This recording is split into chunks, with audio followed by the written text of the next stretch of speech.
Qəhvəyi şəkər ağ şəkərdən daha sağlamdır və kökəltmir.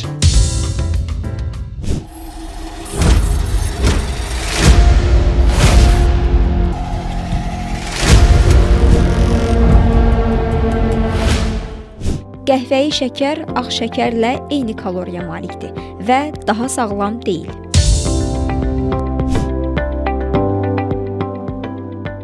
Bunun bir neçə səbəbi var. Qəhvəyi şəkər də saxarozadan ibarətdir və orqanizm onu ağ şəkərlə eyni formada həzm edir.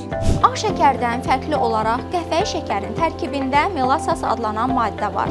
Bu maddə şəkərə fərqli rəng və dad versə də, tərkibindəki mineralların miqdarı orqanizm üçün elə də əhəmiyyətli deyil.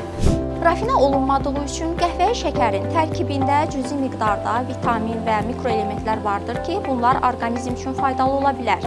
Lakin həddindən artıq istehlak edilməsi sağlamlığa zərərlidir.